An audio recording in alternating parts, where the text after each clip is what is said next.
This is it. This is the big one. I'm really excited. Can you tell? Just a little bit. I am very, very excited. This is going to be fun. This is the big one. The final chapter of Rejected Part 2. The second season in the Rejected series. Wow. It's going to be fun. But here it is. Back to the Future of the game.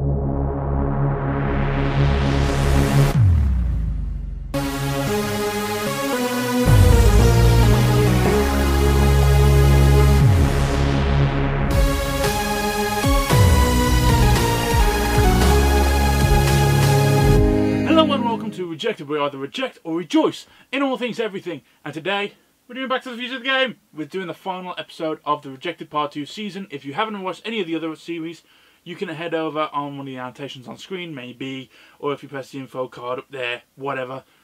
There will be Rejected Part 2, the incomplete season. I am so happy I get to say those words. Rejected Part 2, completed season. Unfortunately, we can't watch Back to the Future the musical, but maybe if the world goes back to some form of normality.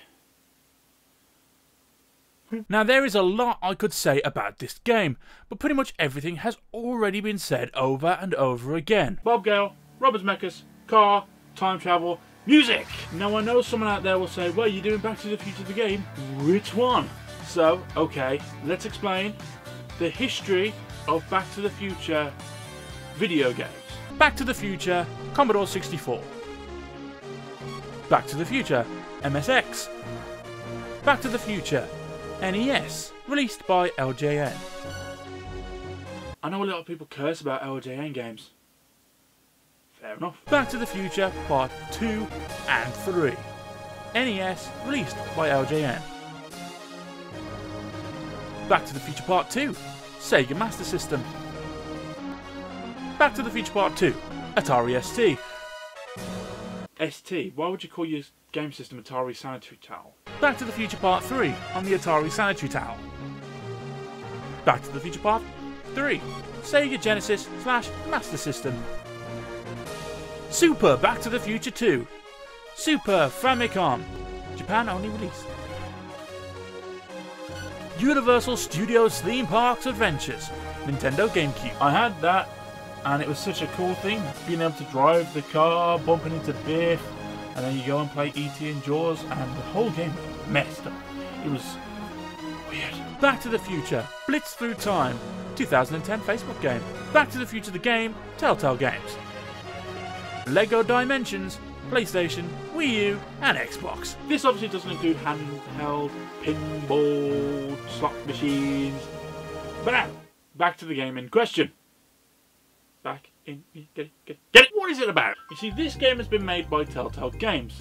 Yes, they had help from Bob Gale and Rob Zemeckis, but not that much. Telltale Games are most popular for their game series based on The Walking Dead and Batman. But before there were even ideas, what was Telltale's first game? Obviously, it was Texas Hold'em. But for the 25th anniversary of Back to the Future, Telltale got the rights to create a game based off of the franchise, made up of 5 episodes released on separate dates.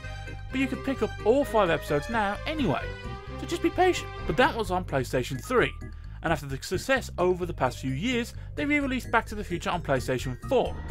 So did they tweak it? Do you know what? Fuck it. Let's do it. Back to the Future the game on PlayStation 4, Episode 1. It's about time. It's 1986, Doc's missing, Marty's confused, and the DeLorean has just returned with Einstein? Is this the same DeLorean from the TV series where we had no explanation, it was just rebuilt? No, it looks more traditional. What's going on here? We'll find out later. Turns out Doc has been accused of burning down a speakeasy, and unfortunately will be shot dead in 1931. So there's our plot. Marty goes back in time to save Doc and bring him. Now this game is all about solving puzzles and learning more content, more of a backstory to learn about all the other episodes coming forward. The more you learn about it, the better off you are in future episodes. Now while this could be a good thing, sometimes you would want more from a game. But more on the story for now. We meet Edna Strickland, a reporter with a fiery approach to the situation, and Keith Tannen, a gangster hell-bent on running Hill Valley by any means necessary. As you can guess, Marty frees Doc with the help of a young Emmett Brown, and all's well that ends well. Unless your name is McFly. As a first episode, it interests you on the game mechanics, which it does. You start to get used to how it controls, and once you get that down, it's easy peasy. Ask people questions, find out what the problem is, ask more questions, solve the problem, ask more questions. You do that a lot. The secrets are well hidden, and the options for dialogue and backstory are wonderful, including an explanation on how the DeLorean is here. And to be fair, it's way better than the TV series. It's a fantastic story. Do you remember when the DeLorean got struck by lightning in 1955? Yeah? Unbeknownst to either of us, the lightning produced a temporal duplicate of the time machine, one that was tossed 70 years into the future. It's actually a clone from when the DeLorean got struck by lightning back in Back to the Future Part 2.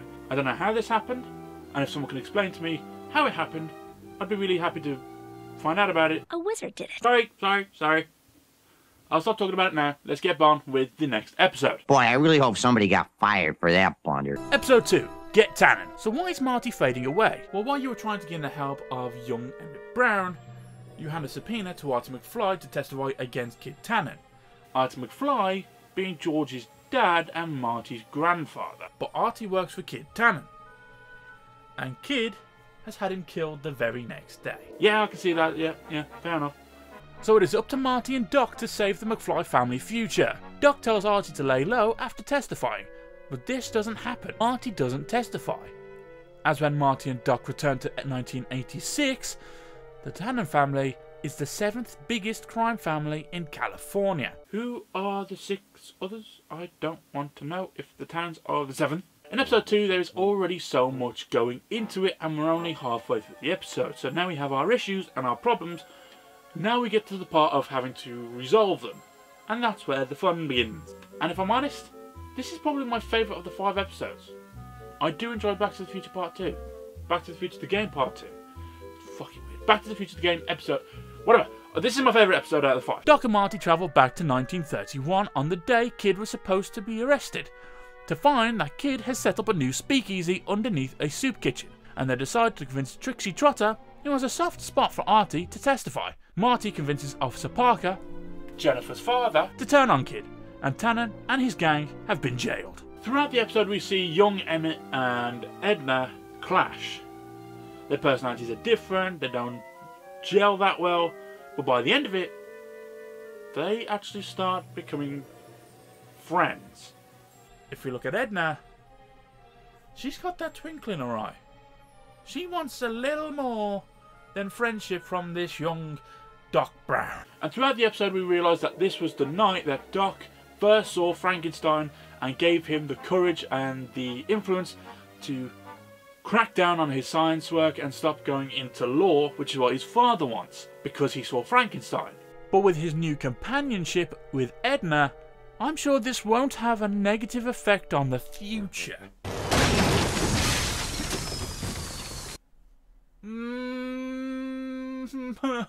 Why does he look like that? Episode 3. Citizen Brown. I get it, Citizen Kane. Haha, funny joke. Marty has crashed into a billboard of Doc Brown. Sorry? Citizen Brown. Who is now in charge. Well, it turns out with Edna's influence, Edna hates, well, pretty much everything. Everything that you would normally assume as a fault in people, like, oh, they're a bit untidy, they swear a bit, they do this. She hates dogs, whatever. They've turned this into a dictatorship where Citizen Brown is the face of Hill Valley, but Edna's running the show in the background with all these rules and regulations, and fuck, the place is clean. Marty must now get Brown's attention. His father peeps on everyone, so his peeping Tom thing is carried on. His mother is an alcoholic. She only had, what, 1 sip in the back of the car? With Marty in the first one? And now she's just a raging alcoholic, each their own. And Jennifer thinks he's a square. Huey Lewis told us it's hip to be square, so Marty, embrace it. So Marty has to break the rules.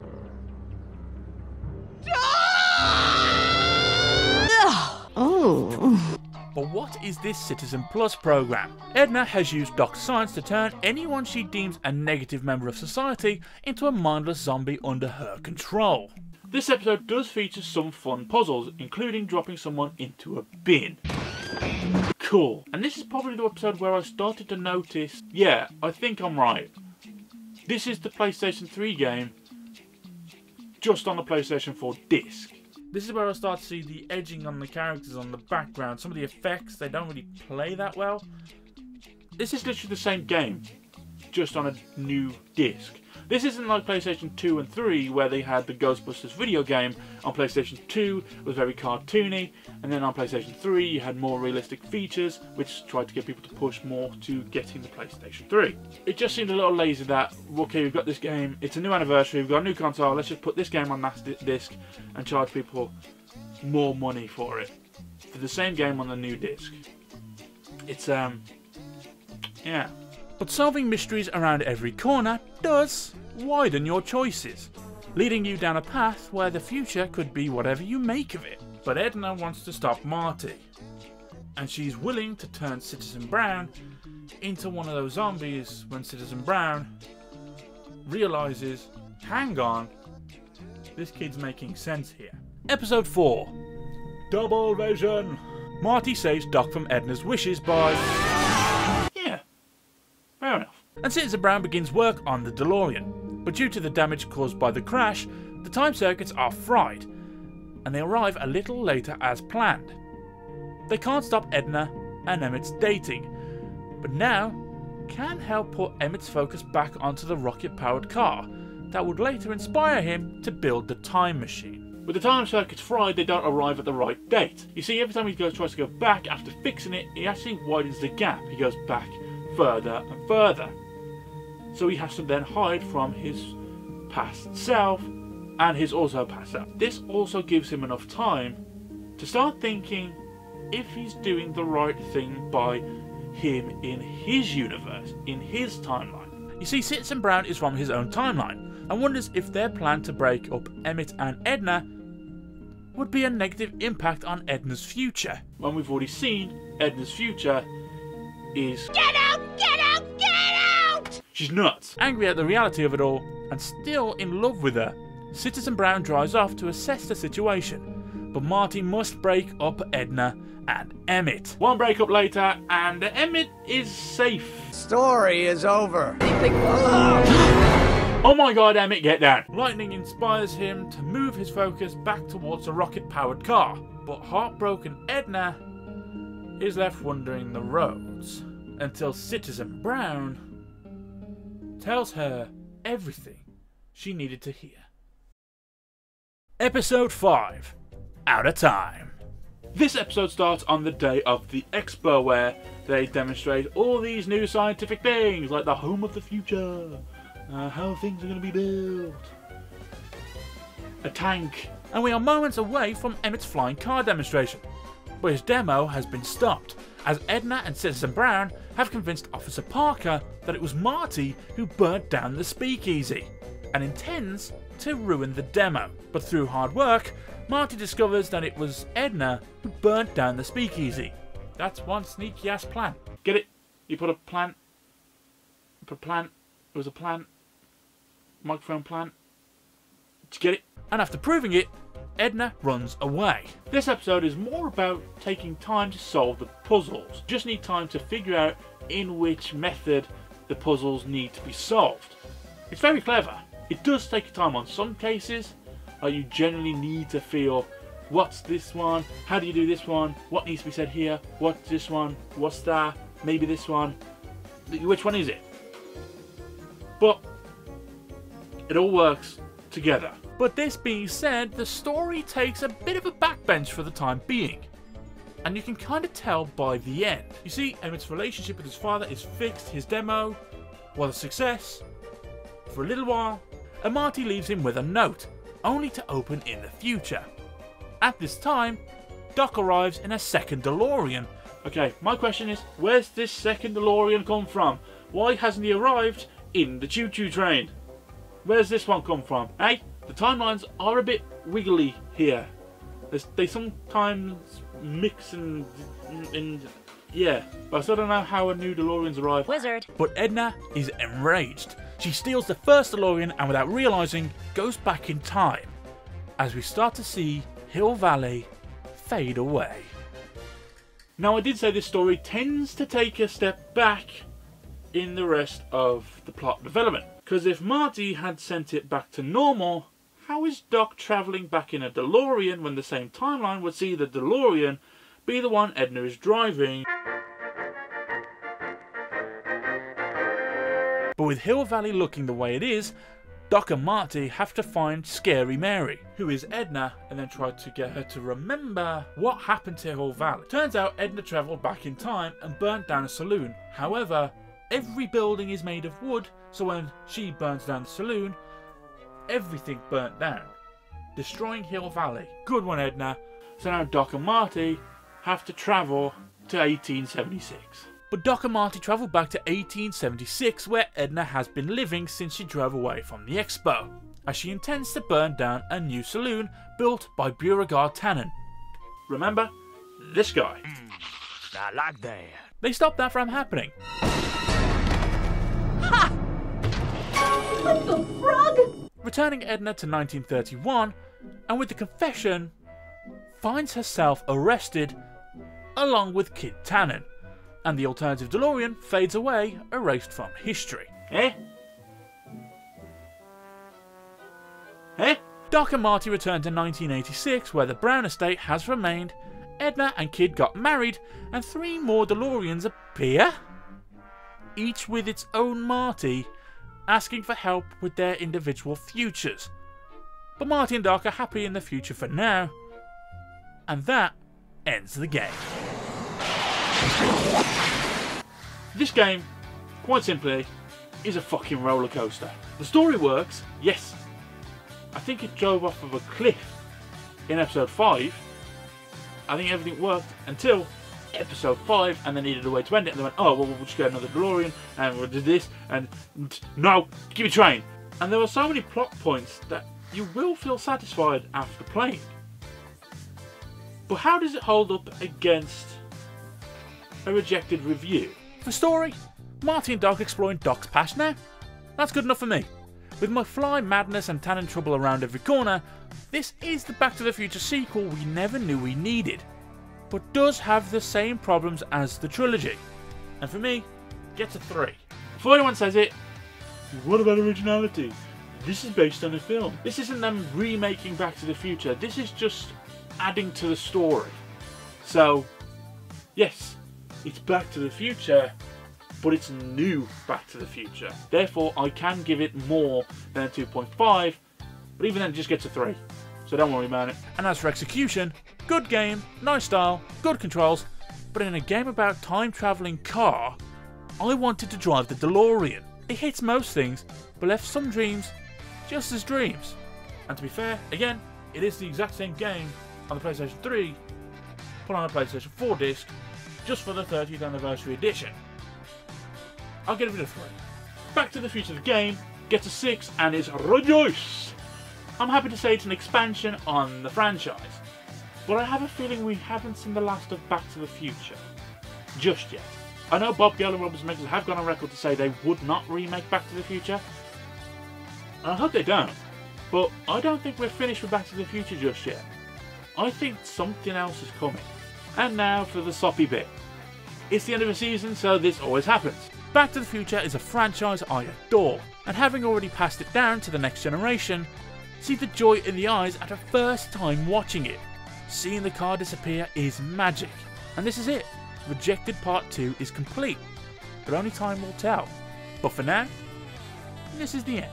For what's happening with Rejected from this point on, I will continue to do small Rejected reviews until the end of the year, but for now, I need a drive. I'll catch you in the future.